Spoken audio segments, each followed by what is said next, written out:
신장에 쌓인 독소가 당신의 몸을 천천히 무겁게 만들 때가 있다.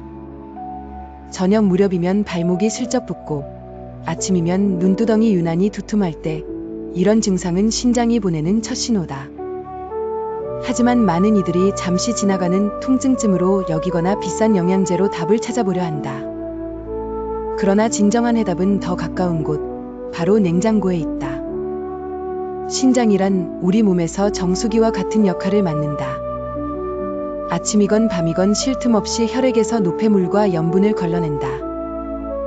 그러나 나이가 들면 이 필터는 점점 막혀 물이 시히 흐르지 않는 정수기처럼 신장 역시 속도가 느려진다. 이때 염분을 과하게 섭취하거나 물을 충분히 마시지 않으면 신장에 결석이 생기고 폐기물이 차곡차곡 쌓인다. 사실 신장 건강을 걱정하는 사람들도 늘었지만 초기 징조를 의료진도 놓치는 경우가 많다. 하지만 몸이 원하는 건 영양제가 아닌 매일의 올바른 음식이다. 신장을 깨끗이 청소하는 음식, 의사들도 추천하는 3가지 핵심이 있다. 첫째는 칼륨이 풍부한 식품이다. 칼륨은 신장이 노폐물과 염분을 내보내는데 반드시 필요하다. 오이나 버터, 바나나, 고구마, 각종 견과류 등은 모두 칼륨이 풍부하며 아침 식사부터 이런 식품을 곁들이면 신장이 원활하게 일하기 시작한다. 그러나 한 가지 주의점이 있다. 이미 신장이 많이 약한 이들은 칼륨의 섭취를 조절해야 한다. 무턱대고 많이 먹는 것은 오히려 독이 된다. 일반 성인의 경우 일일 필요량은 보통 음식만으로 충분하다. 둘째는 구연산, 즉 시트르산이다. 구연산은 신장 결석을 막고 노폐물을 녹여 흘려보내는 역할을 한다. 구연산이 풍부한 과일은 레몬, 라임, 토마토, 딸기와 같은 베리류다. 점심 식사에 토마토를 곁들이거나 간식으로 베리류 한 줌만 더해도 신장은 한결 수월하게 일을 하게 된다.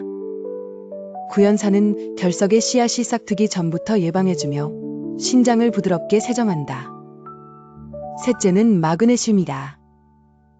신장 기능이 점차 쇠하는 데 있어 근육이 굳듯 뻣뻣해지는 것 역시 문제다.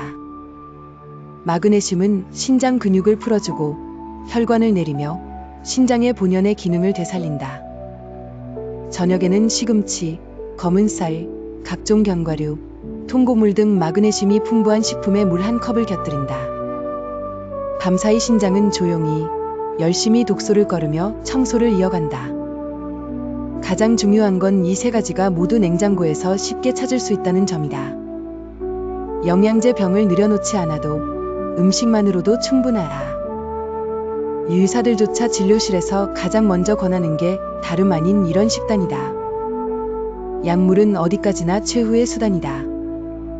신장의 건강은 하루 만에 만드는 것이 아니다. 매일 아침 칼륨, 점심에는 구연산, 저녁엔 마그네슘으로 3가지 리듬을 만드는 것이다.